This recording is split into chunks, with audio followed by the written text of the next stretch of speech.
के अमेरिका तक कोविड 19 के नए वायरस की चर्चा है। कहा जा रहा है कि लगभग दुनिया के 40 देशों में इस वेरिएंट का टेंशन क्रिएट हो रहा है। भारत भी उन देशों में से एक है। पिछले 24 घंटे में कोरोना संक्रमितों की संख्या 614 मिली है, जिनमें से 242 केवल केरल के अंदर हैं। इनमें से लगभग 3 लोगों की मौत भी हो चुकी है। जब इस प्रकार की सुर्खियां आती हैं तो टेंशन होना लाजमी है। हिंदुस्तान टाइम्स की आप खबर देखते हैं, India logs 4614 new COVID cases, highest since May 21। मई 2021 से अब तक की सबसे बड़ी संख्या कोविड के केसेस की दर्ज की गई है और इसमें से 3 डेथ केरला के अंदर रिकॉर्ड की गई हैं। यह अपने आप में हेडलाइन बनकर के आपके सामने चली आती है। हेल्थ मिनिस्ट्री की अगर खबर माने तो 21 मई 2023 यानी 7 महीने के बाद एक दिन में सबसे ज्यादा केस सामने आए हैं। यह खबर अपने आप में बहुत बड़ी है। 7 महीने में 21 मई से लेकर अब तक सबसे बड़ी यानी 614 लोगों की अभी तक एक ही दिन में हेल्थ के अंदर कोविड की रिपोर्ट पॉजिटिव आई है। और कोविड रिपोर्ट पॉजिटिव में जो वेरिएंट निकल कर आया है वो JN1 नाम का वेरिएंट है, जिसे कि ओमिक्रॉन, आपको याद होगा हमने कोरोना के अल्फा, बीटा, गामा इस प्रकार के वेरिएंट सुने थे। इनमें से डेल्टा और उसके बाद ओमिक्रॉन वेरिएंट का नाम सुना था। उसी ओमिक्रॉन का यह सब वेरिएंट है, यानी कि एक कोविड है, कोविड के कई छोटे छोटे कई वेरिएंट हैं। इनमें से एक वेरिएंट का नाम ओमिक्रॉन है। इस ओमिक्रॉन के भी कई सब वेरिएंट हैं। उन सब वेरिएंट में से एक सब वेरिएंट का नाम आपके सामने है BA.2.86, जिसे पिरोला भी कहा जा रहा है। और यह सब वेरिएंट ओमिक्रॉन लीनिएज का है। ये ओमिक्रॉन के ही पाठशाला का है। आप इसके सामने इस प्रकार से समझ सकते हैं। फीचर्स में जो इसके लोगों के मतलब व्यवहार में इसकी वजह से प्रभाव दिखाई पड़ रहा है, उसमें से वही जिस प्रकार से सर्दी जुकाम बुखार में होता है, तेज बुखार, लगातार खांसी, थकान बहुत ज्यादा होना, नाक बंद होना, जो कि सर्दी के समय पर आपको आमतौर पर जैसा एहसास होता है वैसा ही इसमें सब कुछ चल रहा है। नाक का बहना, गले में दर्द होना, उल्टी दस्त लगना, माइग्रेन जैसा दर्द होना, जिसे सामान्यतया हम ये मानते हैं कि सर्दी जुकाम बुखार में हो गया है, तो वैसा ही फीचर यहां पर देखा जा रहा है। सितंबर में यह वेरिएंट सबसे पहले अमेरिका में सितंबर में देखा गया था, लेकिन इससे पहले अगस्त में यह लग्जमबर्ग नाम का एक यूरोपियन देश है जहां पर इसे नोटिस किया गया था। 8 दिसंबर को भारत में इसका पहला केस मिला था।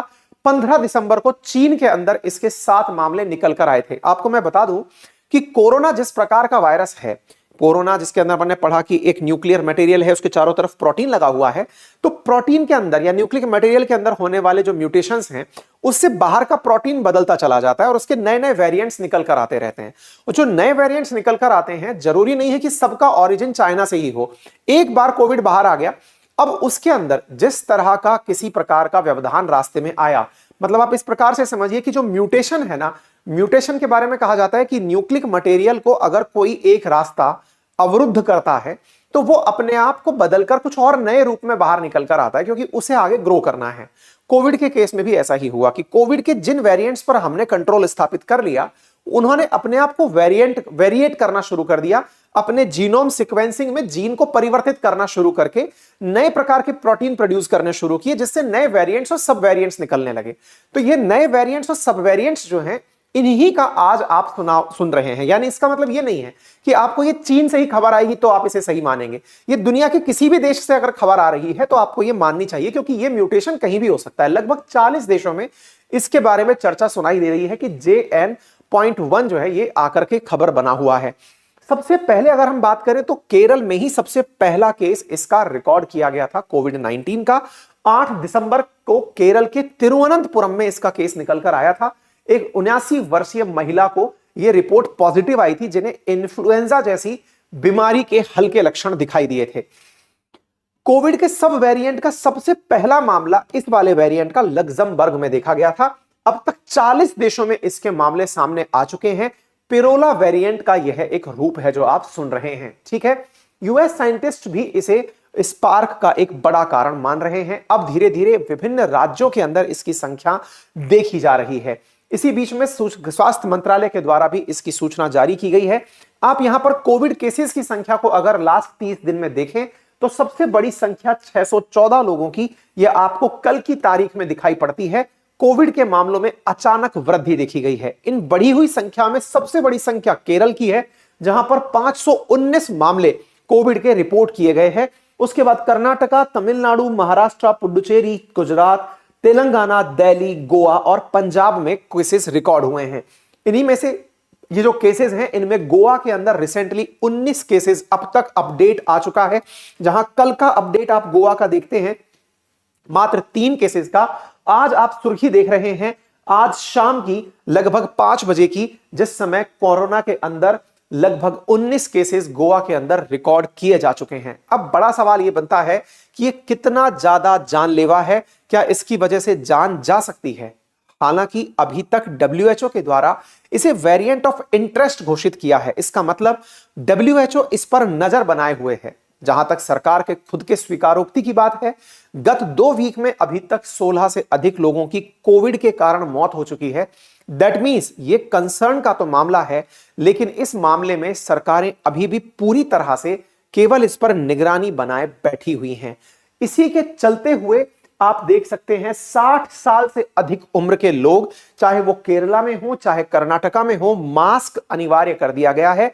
कहा है कि वो किसी भी भीड़भाड़ युक्त स्थान पर हैं, 60 साल से अधिक उम्र के लोग हैं तो कृपया करके सावधानी बरतें, ऑक्सीजन लेवल को चेक करते रहें। ऑक्सीजन लेवल अगर गिर रहा है तो डॉक्टर्स के साथ संपर्क करें और टेलीमेडिसिन जैसी सुविधाओं का, यानी टेलीफोनिक सुविधाओं का भी आप लाभ ले सकते हैं। ठीक इसी तर्ज पर सिंगापुर के द्वारा भी वापस से मास्क देश के अंदर अनिवार्य कर दिए गए हैं। लोगों को मास्क लगा करके ही बाहर निकलने की, भीड़ भाड़ वाले इलाकों से दूर रहने की हिदायत दे दी गई है। कोविड-19 का JN.1 एक लिस्टेड वेरिएंट ऑफ इंटरेस्ट है according to World Health Organization. WHO के अनुसार इसे एक वेरिएंट डिक्लेयर किया गया कल, वेरिएंट ऑफ इंटरेस्ट। इसका मतलब यह है कि WHO इसके सारे मामलों पर अपनी नजर बनाए हुए है। वो लगातार प्रयास कर रहा है कि इसकी वजह से इंसान को कितना नुकसान हो सकता है, उसके आधार पर ये इसे फिर वेरिएंट ऑफ कंसर्न या फिर किसी प्रकार की बीमारी के रूप में घोषित कर सकता है। यानी एक प्रकार से अभी इस पर लगातार नजर बनाए हुए है WHO, और WHO लोगों को रिकमेंड कर रहा है कि लोग भीड़ भाड़ वाले स्थानों से, बंद और खराब हवा वाले स्थानों में मास्क पहने और जहां तक संभव हो दूरी बनाकर एक दूसरे से सुरक्षित रहें। इस प्रकार से WHO के द्वारा अपने लेवल पर गाइडलाइन जारी कर दी गई है। भारत सरकार क्या कर रही है, आज ही की खबर आप देखते हैं। भारत सरकार के द्वारा भारत के जो स्वास्थ्य मंत्री हैं मनसुख मांडविया जी, उनके द्वारा सभी राज्यों और यूनियन टेरिटरी के स्वास्थ्य मंत्री और अधिकारियों की रेस्पिरेटरी इलनेस से संबंधित विषय पर समीक्षा बैठक ली गई। सभी राज्यों के प्रभावी क्रियान्वयन के लिए मनसुख मांडविया जी के द्वारा स्वास्थ्य मंत्रालय के अधीन एक मीटिंग का आयोजन किया गया, जिन्हें सभी को अपने लेवल पर तैयार रहने के लिए इंस्ट्रक्शंस प्रेषित किए गए। आप यहां पर ministry of health and family welfare की तरफ से दिया गया यह नोटिस भी देख सकते हैं। यहां पर विशेष रूप से चूंकि त्योहारी सीजन सा आ रहा है, क्योंकि अब बच्चों की छुट्टियां हो जाएंगी, 25 दिसंबर से लेकर के जनवरी 1 तक तो ऑलमोस्ट हर स्कूल के अंदर छुट्टियां रहेंगी। लोग घूमने बाहर निकलते हैं, भीड़भाड़ वाले स्थानों पर ट्रैवल करते हैं। संभव है कि वो इस तरह की बीमारी की चपेट में अगर आ जाएं और यह बीमारी घातक रूप ले ले, तो सभी तरह से सरकारी तंत्र इसके लिए मजबूती से खड़ा रहे, ऐसा सरकार के द्वारा, मिनिस्ट्री ऑफ हेल्थ के द्वारा हिदायत दी गई है। पूरी तरह से गवर्नमेंट इसको लेकर के तैयार है, चाहे वो दिल्ली हो, चाहे वो केंद्र सरकार की तरफ से नीति आयोग हो, सभी तरह से इस पर पूरी तैयारियां रखी जा रही हैं। नीति आयोग की तरफ से मेंबर वीके पॉल जी के द्वारा कहा गया कि WHO ने खुद ने इसे वेरिएंट ऑफ इंटरेस्ट करार दिया है, हम भी इस पर नजर बनाए हुए हैं और सब तरह से हम पूरी तैयारियों के साथ इससे निपटने के लिए आगे बढ़ रहे हैं।